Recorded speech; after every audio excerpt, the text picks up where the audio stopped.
Soyez les bienvenus. Vous êtes à l'écoute de l'émission H1000.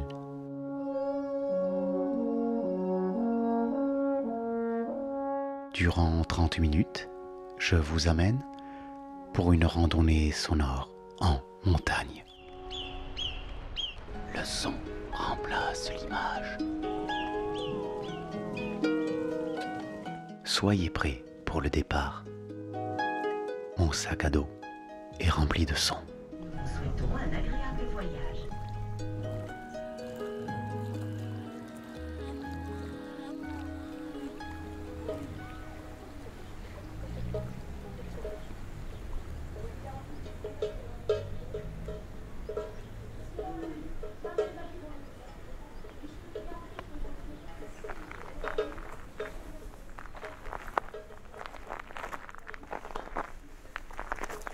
Auditeurs, auditrices, bienvenue dans le petit village de Binos qui jouxte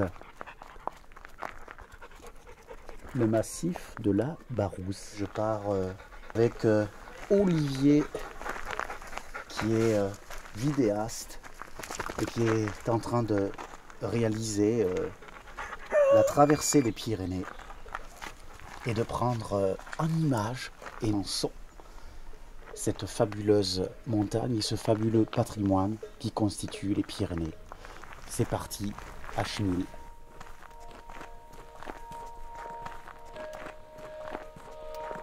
Je vous propose de faire un petit panoramique.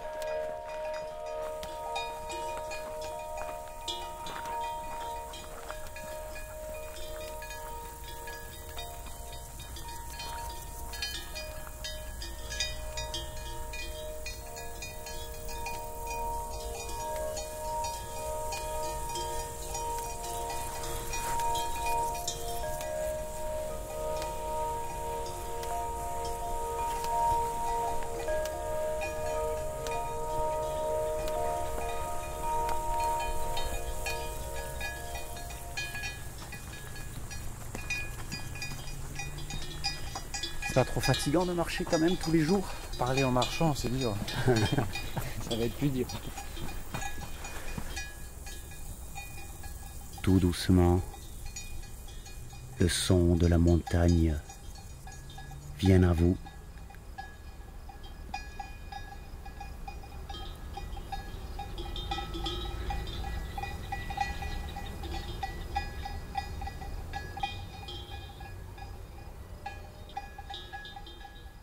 Il y a des clairières éparses où paissent les troupeaux.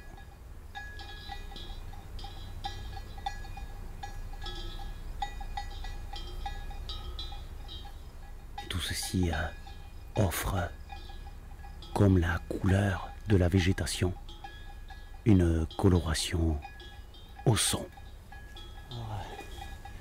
Cette étrée est ponctuée par quelques petits noisetiers.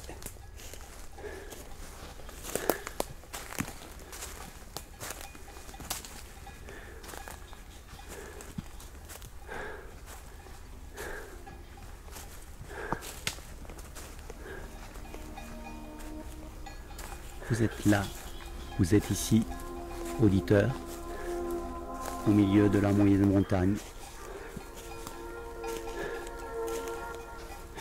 Les brumes lèchent les premières crêtes de ce piémont pyrénéen. J'aime bien le son des petites branches de bois mort et la densité de la forêt. Et ce tapis de feuilles.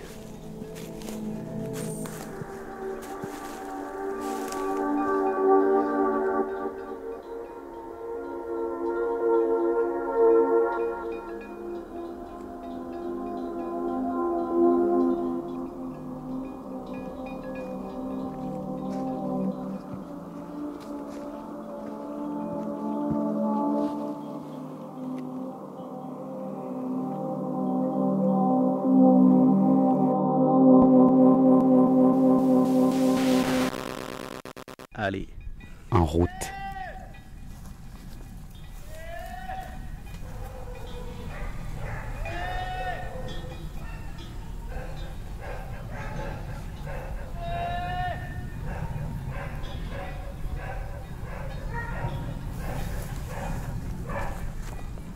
Alors, je sais pas toi dans l'image, mais moi j'aime bien ces contrastes et ces nuances entre le son et ce qui peut te surprendre, soit dans une prise de son. Les accidents, c'est une règle en art. Hein. Ouais. Il faut des accidents et du silence en musique. Mais alors, comment es-tu venu à la vidéo? Parce qu'en fait, faut que tu explicites un peu aux auditeurs. Le chemin est mystérieux, tu sais bien. Hein, mais qu'est-ce que tu cherches à constituer? Une mémoire visuelle, Une fresque, une peinture.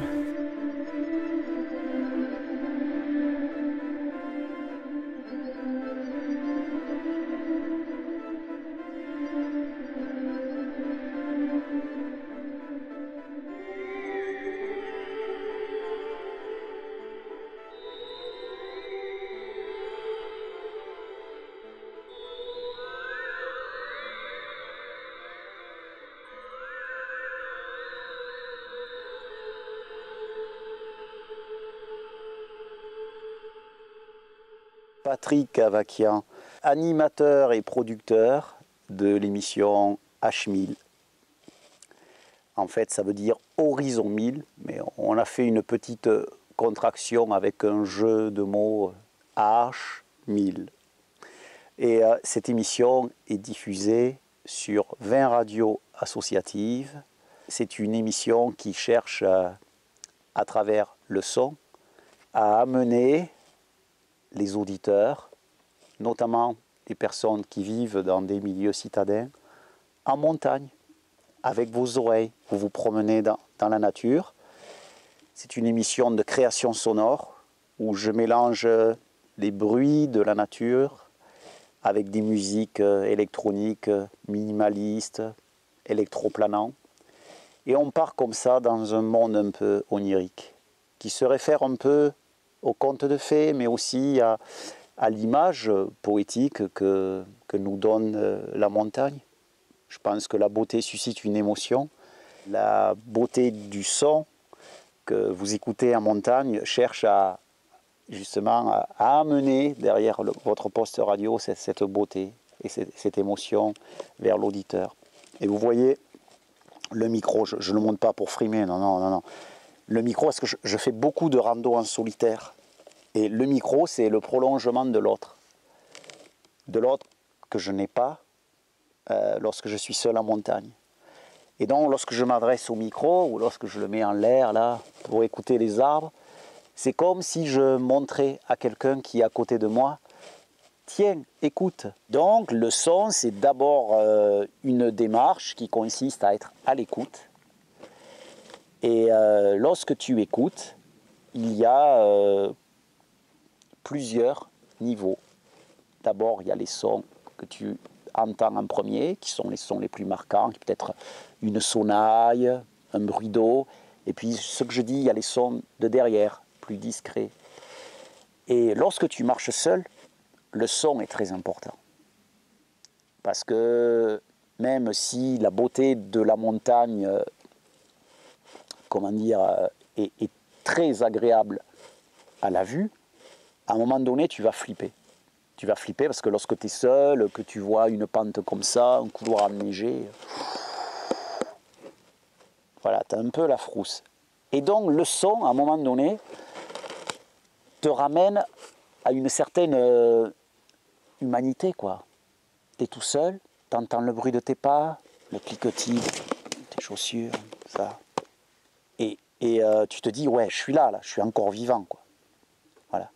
Donc pour moi, le son permet en montagne de détecter tout ce qui autour de moi est invisible, mais bien vivant, bien réel. Le son permet de te placer face au réel de la montagne. Voilà. Parce que souvent, on est trop aspiré. Oh, le pic, le sommet. Ouais, d'accord, c'est comme une image des PTT almanach. Hein. c'est pas le réel. Et pour en terminer, les premiers sons auxquels j'ai été sensible, ça a été d'abord le craquement de la neige, de la glace, tous les bruits doux, d'eau et doux, divers et variés. Puis ensuite, des sons beaucoup plus discrets, comme les petits criquets, un petit oiseau qui sautille dans des branches. Et l'intérêt, c'est d'avoir du bon matériel pour pouvoir restituer tout cet espace auquel on n'est pas confronté, puisqu'on vit en ville, on vit incessamment dans le bruit. Et le bruit de la montagne, c'est une mélodie musicale, quoi. Donc je suis sensible à cette mélodie musicale.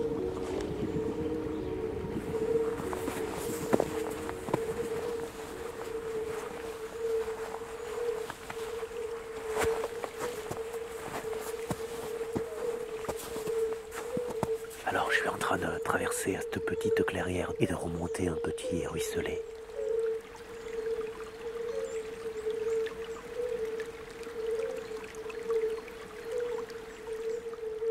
La montagne, c'est l'écoute. Le son, ça permet de prendre du recul, de la distance, de se servir de ses oreilles. Je dis souvent, mais ce n'est pas une contestation de l'image. Le son remplace l'image. C'est-à-dire que je pense que le son est un puissant inducteur d'imaginaire. Je pense qu'on est dans une société où il y a trop d'images qui passent, qui défilent, et dont tu ne saisis plus l'essence des choses.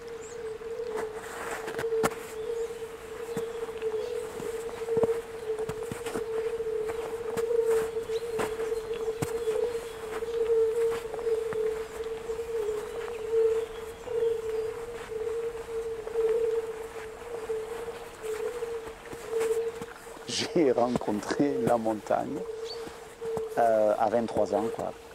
Et puis ça a été un élan, comme un élan vital. Voilà.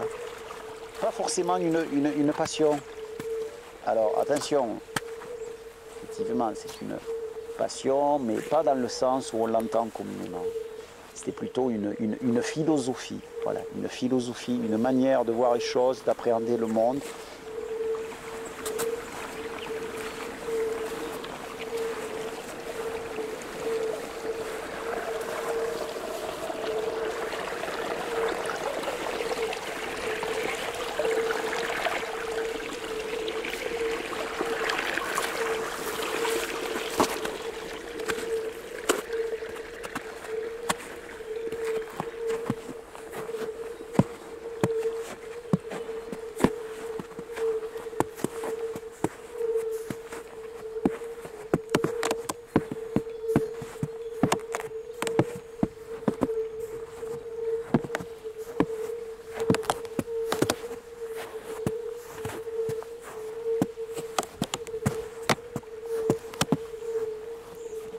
Quel est donc ce bruit étrange?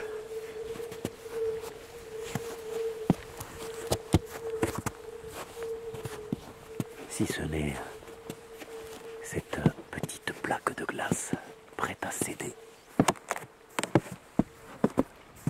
Beaucoup d'humilité en montagne, j'ai appris. Parce que j'ai failli déjà m'y flinguer 3 fois. En fait, il m'est arrivé un événement où j'étais parti au Népal pour faire, comme tous les Occidentaux, un super sommet à 6000 mètres, faire plus de 6000 mètres. Et t'as qu'une seule envie, tu vois, c'est de faire encadrer ta photo. Ouais, je suis arrivé au sommet, putain, je suis le meilleur. Puis un petit Népalais qui m'a pris dans ses bras et qui m'a dit « Ta vie doit être bien triste en France pour que tu la risques sur mes sommets sacrés. » Et c'est après que j'ai eu cette démarche de créer, enfin l'émission existait déjà, mais d'aller plus pousser dans une recherche esthétique et poétique de la montagne, plutôt que dans la recherche de la performance, de la compétition. Quand j'ai pas envie, maintenant je n'ai plus envie de collectionner mes sommets, voilà, comme des conquêtes, comme ça, voilà. Et voilà, donc la montagne, c'est comme l'école d'une certaine vie ou de la vie, ça se transforme. Voilà. Au début, tu es jeune, tu es un peu impétueux, hein, tu roules des mécaniques, et puis après, tu prends un peu de distance, de recul avec les choses, tu évolues, tu réfléchis à ce que tu as fait. Et donc, c'est un parcours qui va m'amener, je ne sais pas jusqu'où, et dont aujourd'hui, j'en fais un peu moins. Je préfère faire du son. Pour moi, les Pyrénées, c'est une chaîne. Les Pyrénées est une chaîne de montagnes à dimension humaine. C'est-à-dire, et souvent je le dis à la radio, et je pense que les auditeurs le perçoivent très bien, que dans une journée, tu pars de ton petit village avec ton petit lavoir, ta petite église, ta petite épicerie du coin, puis tu commences à remonter la petite route goudronnée, la piste forestière, puis au bout de 3h30, 4 heures de marche, tu commences à arriver à un premier col aux alentours de 1500 mètres, et puis là se dégagent les pelouses alpines, et puis si tu as la patate encore, tu vas pouvoir monter à une cabane d'altitude à 1700 mètres, voilà, tu fais halte, et puis le lendemain, tu peux arriver à la haute montagne, quoi. Donc les Pyrénées seraient pour moi un résumé des montagnes du monde pour tout le monde. Voilà. C'est-à-dire que ça reste assez accessible dans le sens où la tradition pastorale a dispatché dans les diverses vallées des petites cabanes. C'est assez intime, on peut soit planter sa tente un peu ici, n'importe où, dans la forêt, ou au bord, ou aux abords d'une cabane de berger. L'esprit des Pyrénées, c'est ça pour moi. Dans un tout petit bout de coin, de vallée et de montagne, tu vois toutes les montagnes du monde. Ça, c'est la spécificité des Pyrénées. Pour autant, je pense qu'il faut être un peu décomplexé et admettre que les Alpes sont grandioses, que dans les Pyrénées, nous n'avons pas les glaciers et nous n'avons pas, même s'il y a le pyrénéisme qui alimente l'imaginaire et enfin tout un phénomène de pensée encore actuel, quoi, le pyrénéisme, tout ça. Je crois que moi, j'ai pas envie de tomber là-dedans, quoi. J'ai pas envie de me qualifier pyrénéiste, quoi. Moi, je me qualifie montagnard. Toutes les montagnes du monde sont belles. Les Pyrénées sont peut-être plus précieuses pour moi parce que j'y ai un rapport affectif et parce que je trouve sincèrement que lorsque tu marches 4-5 jours dans l'Himalaya et que tu vois le même paysage et que dans les Pyrénées, si tu fais 4-5 jours de marche, tu vas monter et descendre et voir diverses vallées, voir diverses colorations. Je préfère mes Pyrénées, quoi.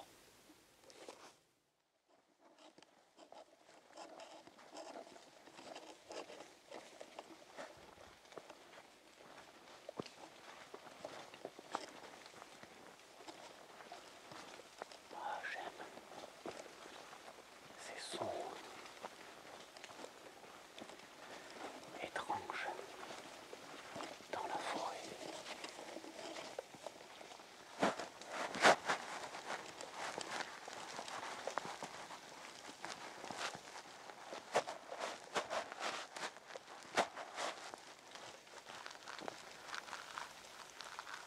Il brume sous la forêt de hêtres. Petite pluie fine. Odeur de bois mouillé, de vieilles caves.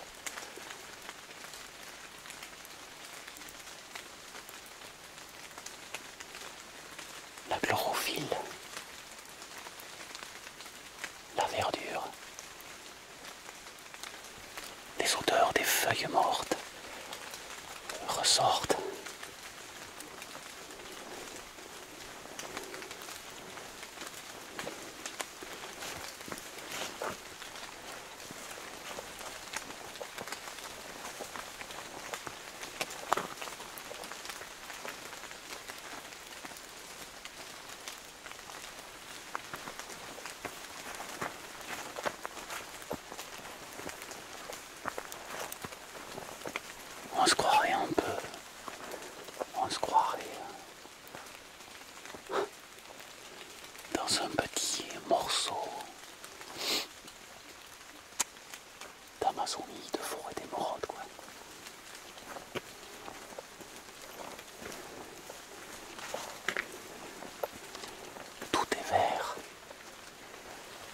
embrumé.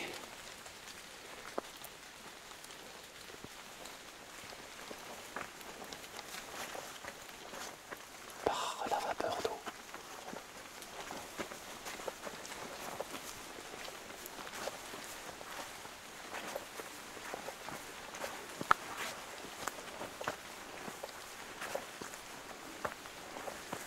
La forêt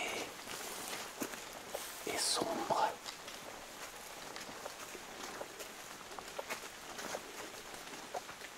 Mais elle semble un peu parler, quoi. Enfin, j'aime bien ces sons de pluie. Légère. Car cela accompagne le bercement de votre marche.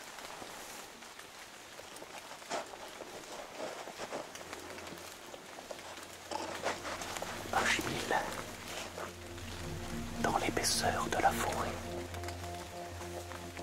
massif de la Barousse.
Les ondes de la montagne.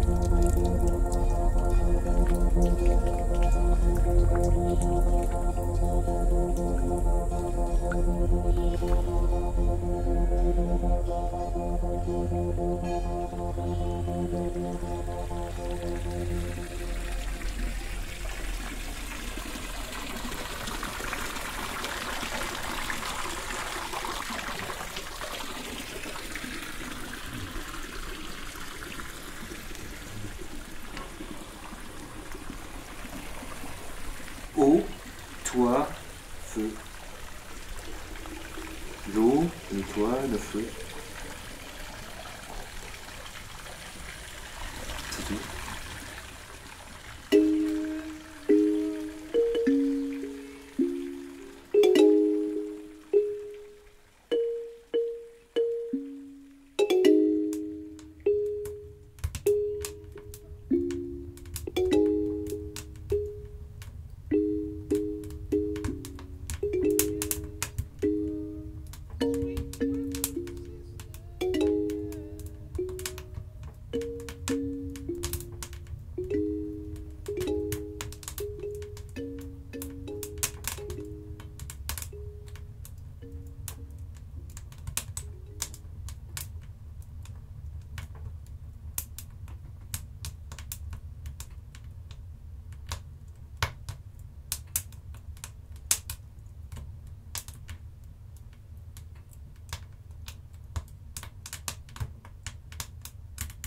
La cabane est un élément très important de la randonnée.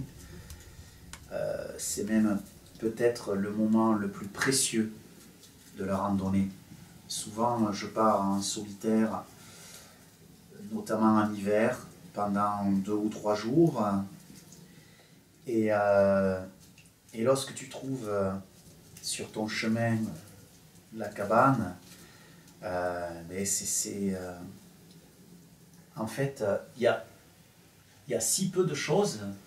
Un matelas, parfois il n'y a même pas de matelas, un bafla, une cheminée comme ici, et tu te dis qu'avec ce peu de choses, tu as l'impression que tu es chez toi. Et ça m'a toujours fasciné. C'est-à-dire comment on arrive finalement assez rapidement à se détacher de tout l'univers matériel dans lequel tu vis, les ordinateurs, ta machine, ton boulot, ton auto, et comment avec autant de facilité on arrive à se détacher de tout ce monde lorsque tu te trouves dans une petite cabane avec si peu de choses. Et là, tu te sens bien, et là, tu te sens chez toi. Parce qu'en fait, elle agit comme un élément sécurisant.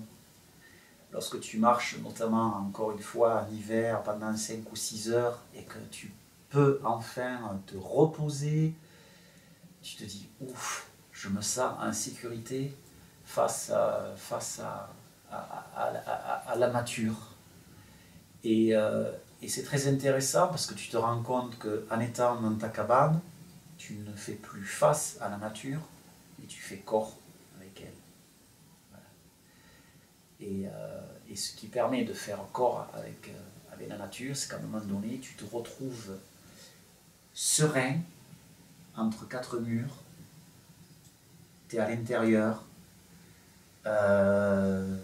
et tu te sens bien, tu te sens en sécurité, et donc, comme tu as gommé un peu la peur de ta journée et la peur du lendemain, de ce qui va t'attendre sur la pente enneigée que tu vois face à toi, eh bien ça te permet de mieux apprécier les choses puisque tu as été au-delà de ta peur.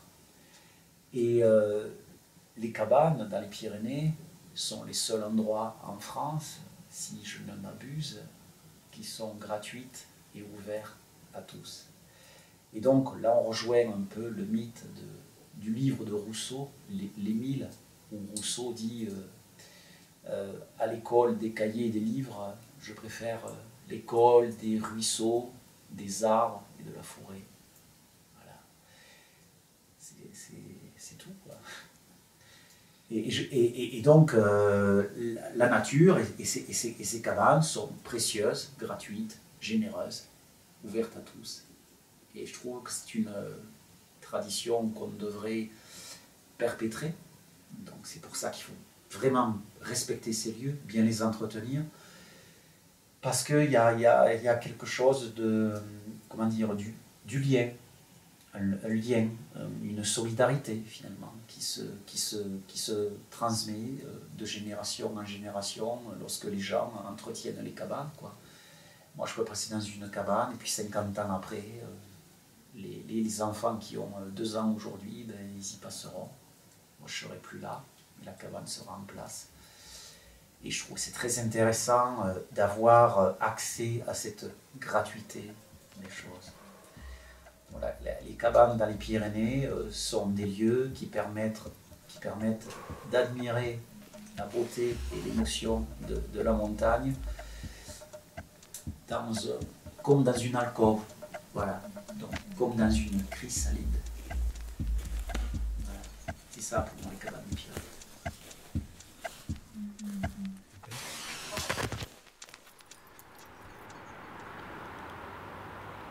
Quand on aime, il faut partir.